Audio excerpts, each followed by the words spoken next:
You're wrong about AI art and AI in general, and here's why. I don't see nearly enough YouTube videos talking about this subject in a way that's nuanced and actually has a basis of understanding of historical materialism and philosophy, so this is going to be one of the first videos that you'll ever see on YouTube, deconstructing all the arguments as to why AI art is this unprecedented bad thing, why AI in general is this unprecedented bad thing.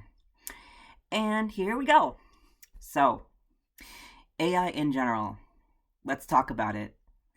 There's a growing concern, obviously, that AI is going to replace workers. It's going to. It already has, and it's going to continue to do so. And there's nothing that we can do about that except for pass a law, but we, as the general public that may have an interest in passing a law, or creating a law that would ban the use of AI, we don't actually have representation in government. I can explain more about that later. So, AI art, same thing. Whenever you have a different group, a different class interest, such as the profiteering classes versus the wage earning classes, the profiteering classes own government, own lawmakers, they own the political process. They make the decisions about whatever benefits them is what is going to remain as is in law. I'm not saying that that's right. Obviously, I don't think that's right. But that's how the world works. It's not going to change. So the other thing, AI art is considered to be this outfield, crazy, sacred thing that people are worried about artists losing their jobs, when historically every new technology has replaced some quantity of human labor. That's what technology does. The purpose of a new invention is to reduce the amount of labor needed to complete a task. Okay? We had saws replace stones that we would use to cut down trees. I mean, imagine somebody having to cut down a tree with a pointy stone. They probably did that once or twice and were like, there's got to be a better way.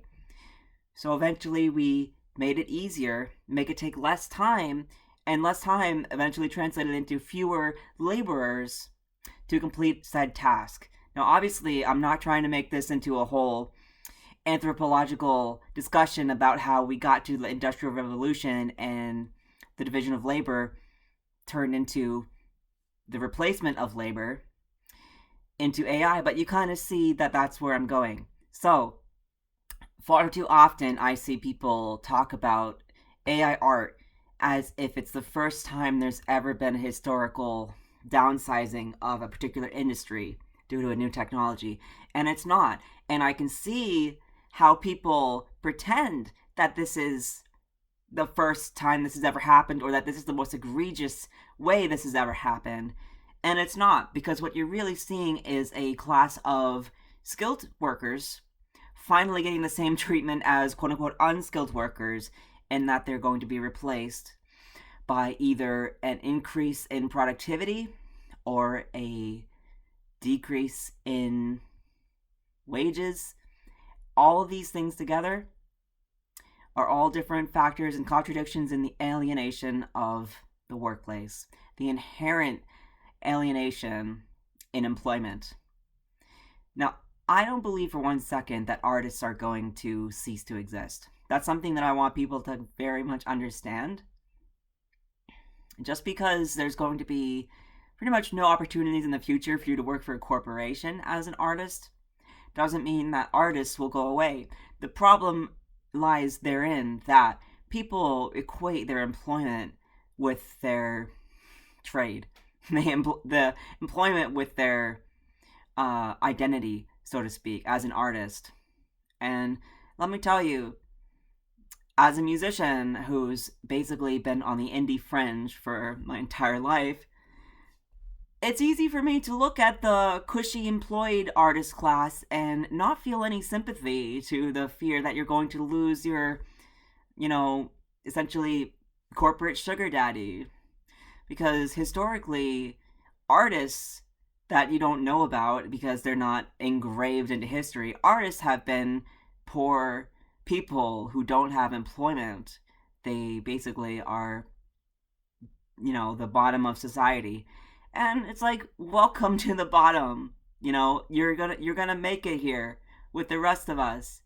Because honestly, nobody spoke up and said anything when music got more and more replaced with technology, where one invention after another, from recorded music to auto tune, and at this point, AI music is becoming a thing too.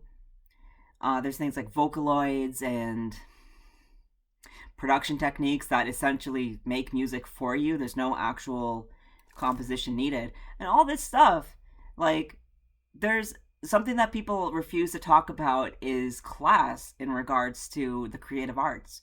Because there's a class of quote unquote creative people who are presented as though they're creative people, but actually are simply products that are created by producers for your consumption.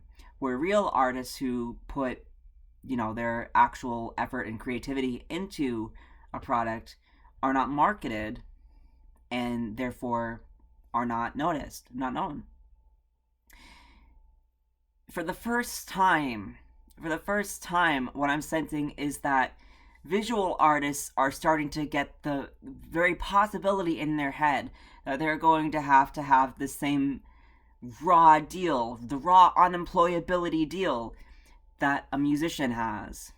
Because let me tell you for a fact, there is absolutely no such thing as employment for a musician, like creatively.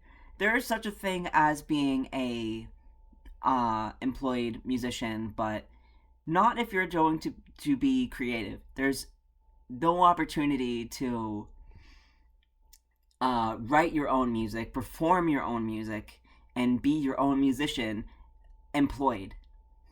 That doesn't happen.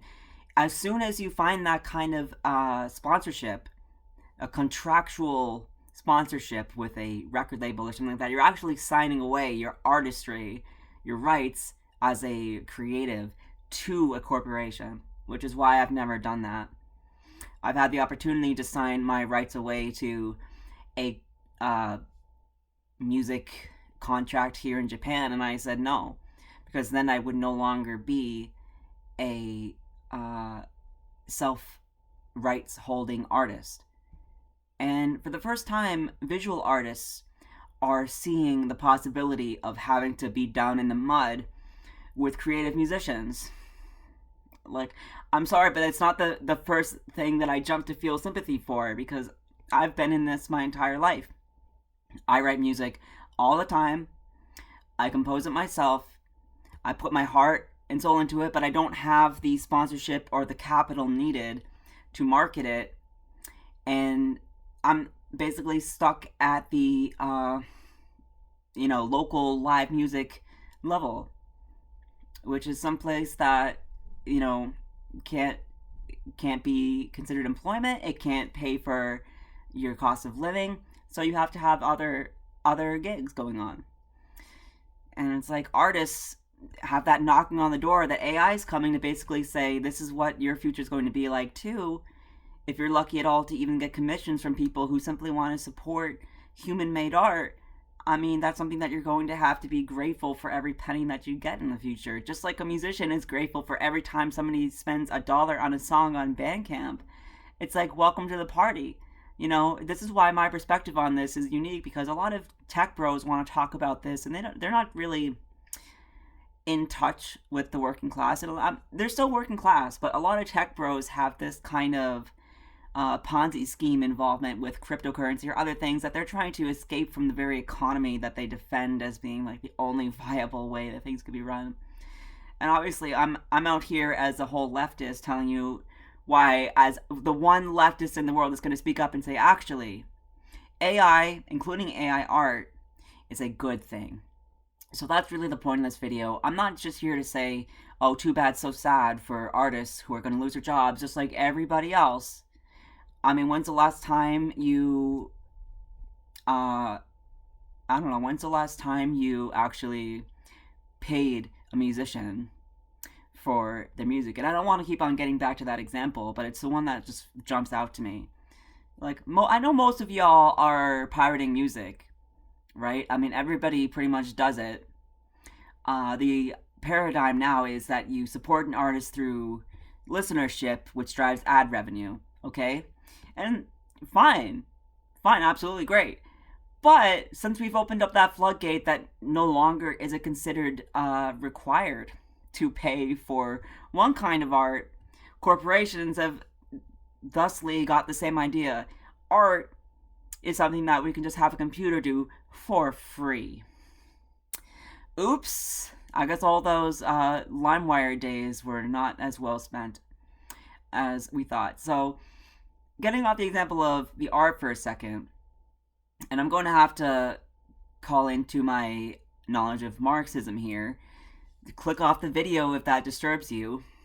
But the nature of a person, according to Marx, is that we desire to labor because in our labor we find self-actualization. We can see the product of our labor and feel connected with, we created, the achievement of our labor is the meaning of our lives. However, in the Marxist understanding of this, we are not able to complete this process of actualization through our labor in the capitalist relations of production. And I'm going somewhere with this. If you're not able to comprehend this stuff, don't come to me saying that you have something up against AI art or AI in general, because I'm explaining it all to you right now. Very black and white. Clear as crystal. You stole fizzy lifting drinks. Good day. Anyway, we are not connected with the fruits of our labor. We are alienated from the fruits of our labor in the condition of employment, because all of that which we do in employment situations is not of our own agency, but of the doctrine, command, the orders of those above us in that hierarchy. Now, of course, this is not, this is purely about employment. If you're an artist that commissions, whether it's music or more likely graphic artists, this isn't about you. You're already doing the self-actualization process through taking commissions. Even if it's like, well, I'm drawing what somebody else is telling me to draw, you still have that ability to take commissions and to use your own creative energy to attract more commissions. So it's not as though you're completely free from the whims of others, but it's a step up from employment where you can absolutely abhor what you're doing at any given time. But, and of course, this is not purely about art, but the demands of the employer will dictate what you do, and therefore you are alienated from the product of your labor because it was not done out of your free will, but it was done out of the need to earn a wage in order to survive. That's the important thing. Now, I want to get into a little bit of discussion about universal basic income, the possibility of a world with universal basic income. And don't watch this on 2x speed like we're all watching videos nowadays, because I speak quickly and you're not going to understand what I'm saying at 2x speed. Just watch it at normal speed or 1.25, because I'm speaking fast and I already know, like, you're going to miss what I'm saying. AI, whether it's for art or for general production of commodities, is created. We're inventing this technology because we have a natural drive in our technological progress from the beginning to reduce the need for human laborers and human laborers. That is something that has always been the trajectory of our technological progress. Okay, it did not start with AI. So the only difference now is that AI is a much wider possible application for being able to, in my view, to free people from the need of labor. So all of our productive needs that we need to maintain our lives and our society will soon be done purely through artificial intelligence, through factory lines, through even creative things like we're seeing with AI art. Everything that you can imagine, there's no job that cannot be done by an advanced enough machine. Now, how long it will take to invent every machine that we need to do every job is questionable, but in our lifetime, we are going to see the jobs that were once called essential workers being absolutely replaced by AI, by machines that function without the input of a laborer, that are merely administrated by at first humans and then eventually, probably later, other machines. This is the way that things are going. I'm not making statements about whether it's right or wrong. I personally think that it's a good thing because I personally am somebody that works out of my own creative drive. However, there are engagements that I have to go into where I'm working out of the need for money. Like, you know what I'm talking about. You know, every time you have a job interview where they're like, why do you want this job? Well, because I need to eat. And they don't like that. It's like, what do you think? I just want to work for fun? Like, obviously I need the money to live, so I'm working for the money. Okay? We're on the cusp of the ability to completely just give universal basic income to people and let all of the necessary work be done by machines. And in the example of AI art, I feel that people are trying to throw out the baby with the bathwater and say, no, we don't want this technology because we love making art. We make it. It's like, okay, yes, I get it. I love working hard on my creative projects too. However, as soon as those creative projects are something that I have to do, like in a 40-hour employment, even office type situation or whatever, for a wage to survive, it no longer is something that I'm doing out of my creative drive for fun. Now, a lot of people can confuse that very important point. A lot of people can say, you know, I work for this such and such company and I do creative work for them. It's like, okay, it's creative work, yes, but it's not coming from your creativity, it's coming from their creativity. You're just doing the execution. And that difference is so vital because literally, I would not be a musician if I had to cater to the demands of somebody else that was telling me like this is what everything is going to be. It's like, no, I want to actually have my own agency within this. And I honestly think that people are going to take a long time to realize that they're not actually acting with agency when they're employed. But more and more people are kind of coming to that realization when, for instance, for the cost of living crisis, that's kind of making it very obvious to people that there's no point in working when the wages that you earn cannot actually buy you life. So, without making this video go on too long, I just want to make sure that I'm very clear on my main points here. AI art frees us from the alienation in employment. It does not preclude us from our own creative pursuits independent of economic forces. Like, just because AI art 99% likely is going to replace all the people at Disney, all the people that are making the next Ghibli film or whatever,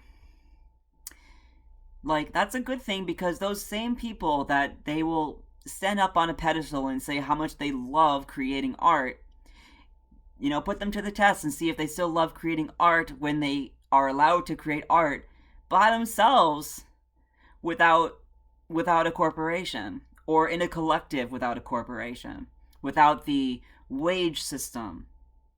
Because if this is all about, oh, we don't want people to lose jobs, like, well, sorry, but that train started 6,000 years ago.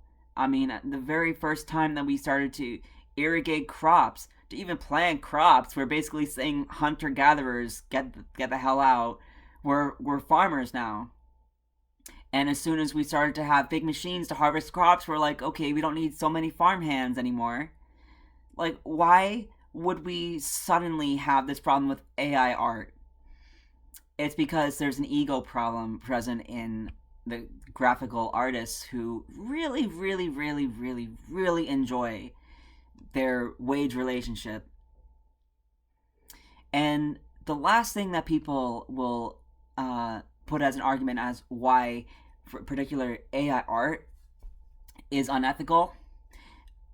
And again, here's the caveat here: nothing in our society is ethical. So the only reason I'm talking about this is there's a part of me that cares about ethics, but the world around us doesn't. So I'm just giving you this because you didn't realize that yet.